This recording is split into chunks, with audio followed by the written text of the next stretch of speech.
Welcome to the Heavy Duty Parts Report. I'm your host, Jamie Irvin, and we are live. Over the years, we've talked quite a bit about heavy duty parts, about cost per mile, total cost of operation, things of that nature.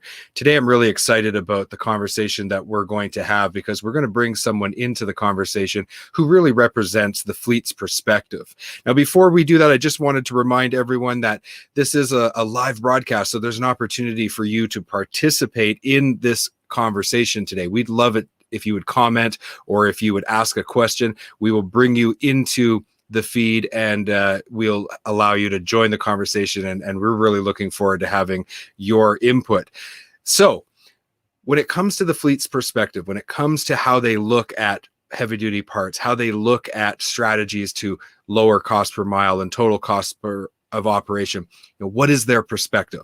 Well, I'd like to introduce you to James Cade. He is the principal at Asset and Maintenance Insights, and he's here to join us today to give us that perspective. James, welcome to the show.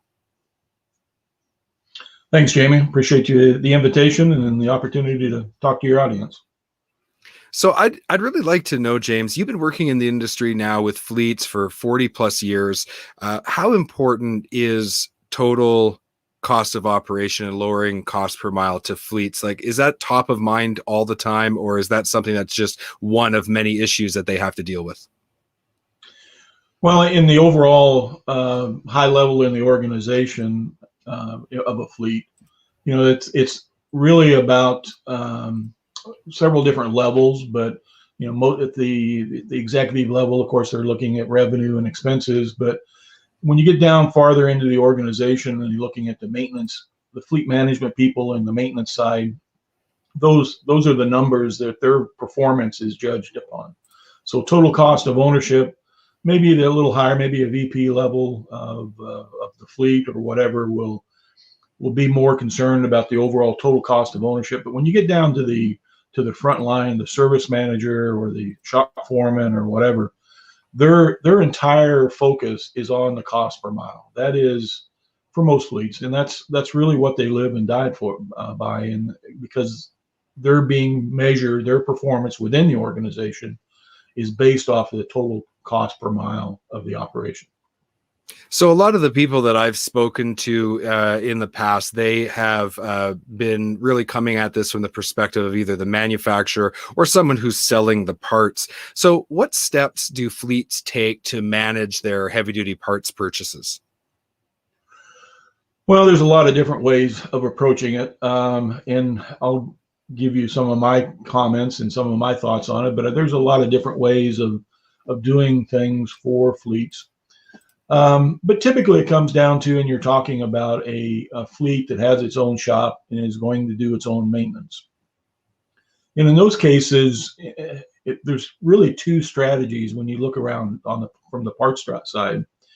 Am I going to inventory all the parts I need myself, or am I going to rely on a partner or supplier to help me in that process? And more fleets are turning towards the partner side, because again, when you look at inventorying parts in your own space, your own facilities, it does take up quite a bit of space.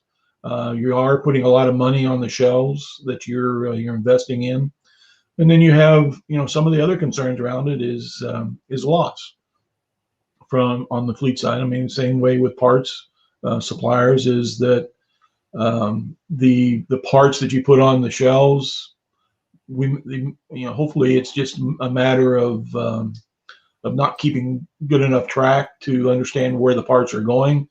But in some cases, rare cases, there may be some theft issues as well that you have to be aware of. So inventorying everything yourself is gaining less and less importance, I think, in the overall side of fleets. And on top of that, one of the rationale or reasons for that is that the way technology is moving in our industry, the rapid advancement of technology and new things coming into in our fleets all the time is really creating a challenge on the parts side as well. Is how do you keep all those parts? And then at the same time, you want to make sure you're not running into an obsolescence problem in your own inventory. So again, I think it's more and more fleets are looking at, especially larger fleets, are looking at partnering with suppliers to help them have the parts available. And the availability is absolutely critical to being able to meet the needs of the operation, because again, a truck sitting in a shop, whether it's at a dealer or your own shop or whatever, if it's sitting in a shop, it's not making money. So you're not generating revenue. So again, having the parts available and being able to do the repairs in a timely manner is critical. You know, one of my sorry, James, there's a difference between like an independent repair shop and like a smaller vocational fleets perspective too, because an independent repair shop, they often will say, well, hey, your job as the parts supplier is to stock all the inventory I need, and I'll just phone you when I need it. But from a fleet's perspective, that's fine during business hours during the day. But what about all the times when the fleet is operating and perhaps there is no supply opportunity, right? It's in the late evening or the middle of the night, or it's on a Sunday and there's just, you know, it's expensive to call out people to get parts. So they have to think about, well, what parts do I need to have on the shelf to make sure that I don't have extended downtime, but then how do I balance that? So I can see from the fleet's perspective, it's a real balancing act. Yeah, it typically is you see in most fleets nowadays, typically larger fleets, as I mentioned, is they keep the fast moving parts or the most frequently used parts in their own inventories, and then rely on a partner to be the major component supplier or the frequently used parts. But again, it's really critical to have those parts available for whatever they are, because a truck sitting, you know, is not making revenue, but it's also costing the fleet, you know, anywhere from $750 to $1,000 a day in lost revenue, so, or expenses. So it's important. Right. Yeah. And okay, so when you're trying to approach a fleet and you're trying to supply them, then keeping all of those factors that we've just talked about in mind, what's the best way to approach them? Because it sounds to me like fleets, even if they aren't the big mega fleets, but even just larger fleets that are perhaps more vocational, they're looking for partners just as much as the mega fleets are. Is that not correct? Sure, absolutely. Yeah, it's you know, it's like anything. It's anything. It's a relationship, communication, trust. You know, and doing what you say you're capable of doing. You know, if a service manager or whoever puts his faith in you as a parts supplier and says that I'm going to be able to provide you the parts when you need them, then you better be able to do that, because again, the service manager is putting his trust in you. And it's really like a lot of other things in today's world. It's all about relationships and gaining the trust factor that is involved in meeting the fleet's needs. So James, when I'm thinking about the big fleets, and I think about, you know, the scale that they are, the thousands of units that they're managing, and I know, for example, that when I worked with manufacturers as a sales account manager and I was bringing them out and we were working together in sales, you know, the manufacturers always highlighted that the really large fleets, they're always testing.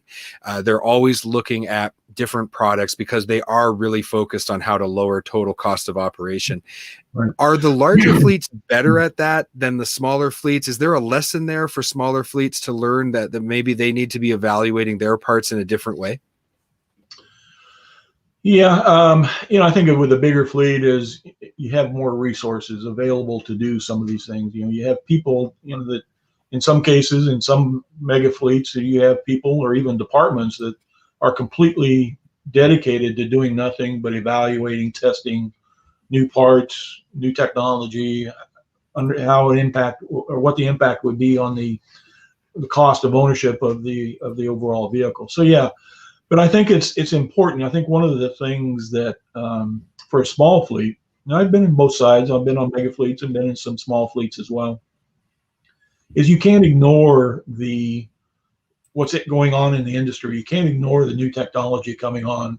Yeah, maybe you're a smaller player, but watch what the bigger fleets are doing and learn from them, quite honestly. You know, think places like TMC, the Technology and Maintenance Council, of the ATA, is a great place, great way to see what's going on in the industry, learn from other people's experiences, and maybe be able to take something home and learn it within your own fleet, or apply it within your own fleet. But it's definitely is, the problem with a lot of fleets, and it's just like same with any company, is the status quo. Keeping the way you've always done things is not the way today, especially with the way technology and advances in new processes and new ways of thinking about things. It's definitely is a lot more that you need to be looking out and seeing what's going on. Don't keep a closed door. Let people come in, talk to you, because again, things are advancing, things are progressing rapidly, and we need to keep that in mind. Yeah, I totally agree. Hey, Chris, how you doing? I'm so glad to have you with us. Chris is a past guest on the Heavy Duty Parts Report. Now, he makes a really good point. And James, you were just talking about the advances in technology. Safety is a big issue with all of these new systems to be able to control the trucks and trailers. So, Chris is really posing a good question here. How do fleets make sure that if they outsource the repair, it's getting done correctly? If they do the repair themselves, they're making sure that they're meeting those OEM specifications. So certainly it's not getting any easier for fleets to be able to manage all of this. I mean, what are your thoughts on that? Thanks, Chris, so much for commenting today. I think the big piece in that is training. Again, as far as this going back to the status quo, is you can't not continue to train your people.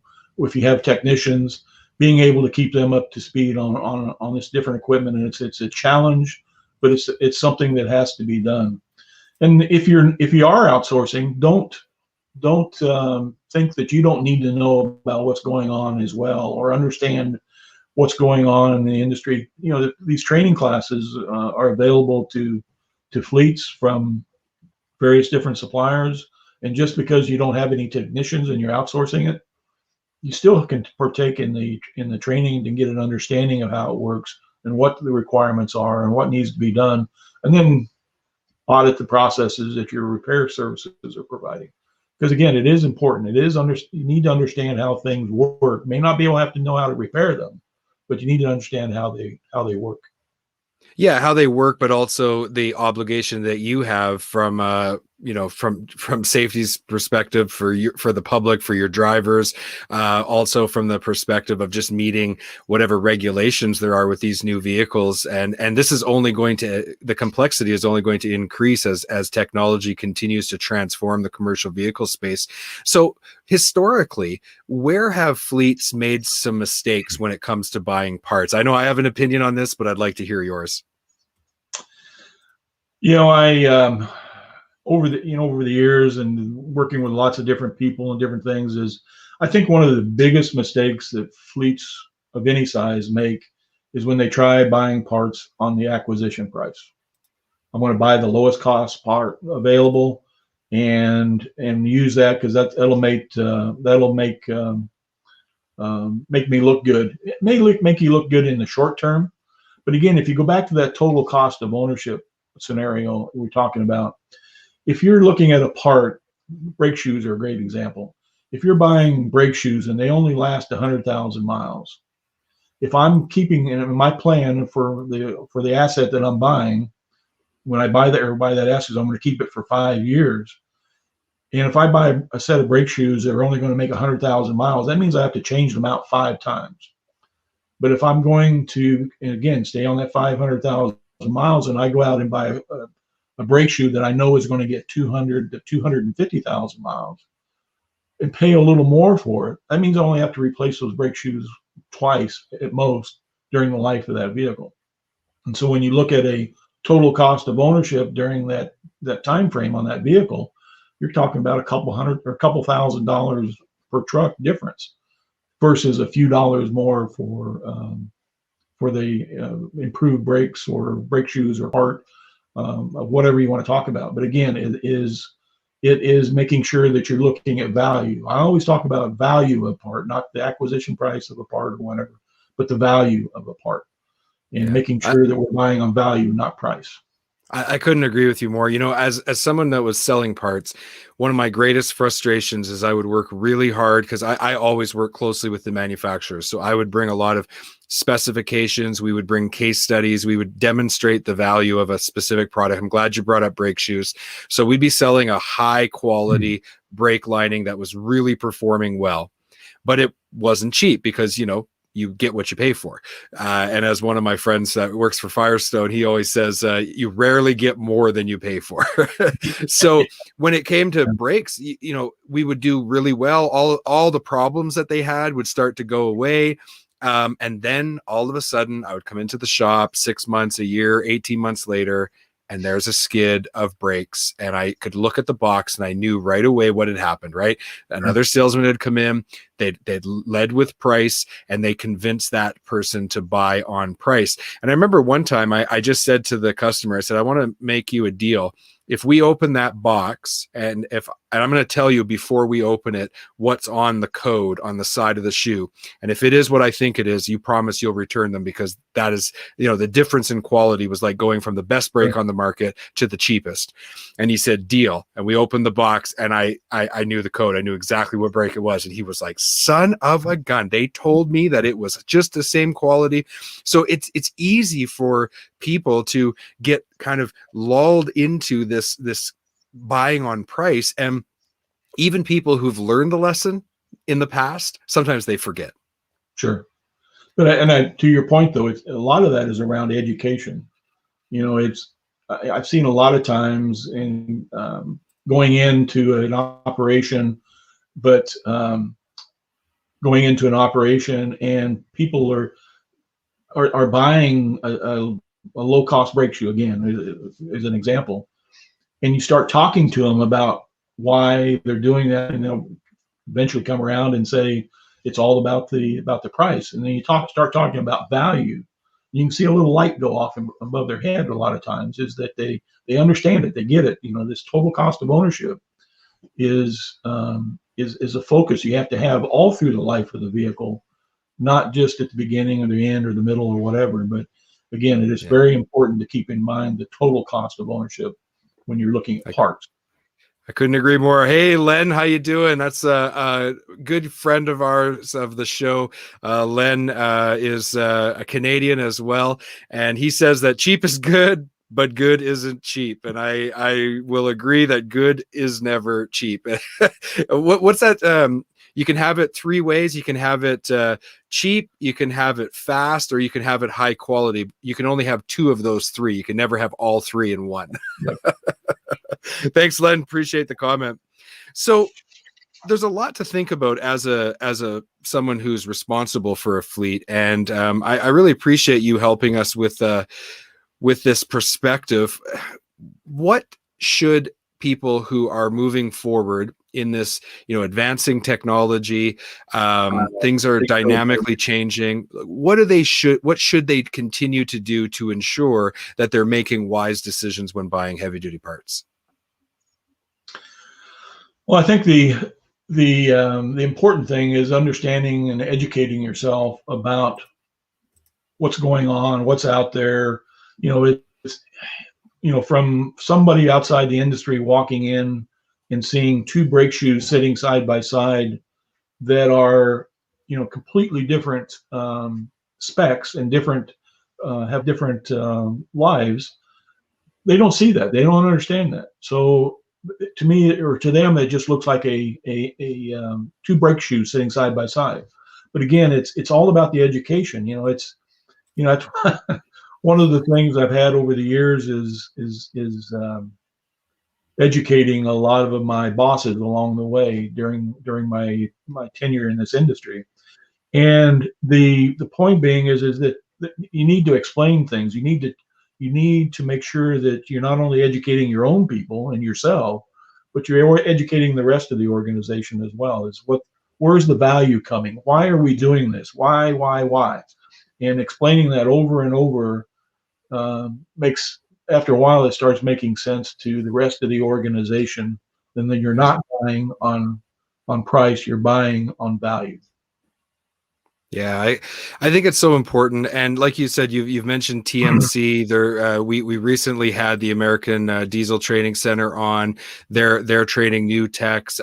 There's companies that are putting on great training on the products that they manufacture. So the resources are out there, and it's really important to avail yourself of them. I really appreciate you sharing the fleet's perspective today. Thank you very much, James. No problem. Appreciate you asking me, and appreciate the opportunity to talk to your audience.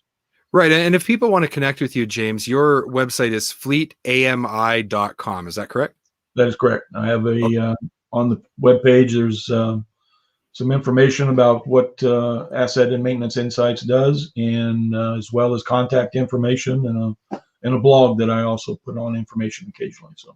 Fantastic. Well, we'll make sure that we include all the links in the show notes so people will be able to find you. Thank you for being on the show. I really appreciate it. Thank you. My name is Jamie Irvin, and you've been watching the Heavy Duty Parts Report. Today, we've been talking about the fleet's perspective, and next week, we are going to bring on someone who is involved in a new technology that is really going to change and reshape the way fleets manage their trailers. There's a whole new emerging technology that's really exciting, and we're going to feature that on next week's show. So make sure you tune in next week. I appreciate all of you for commenting and being part of today's show. And if you'd like to subscribe to our content, go over to heavydutypartsreport.com and make sure you subscribe so you don't miss out on any of our content. Thank you for watching, and have a great weekend.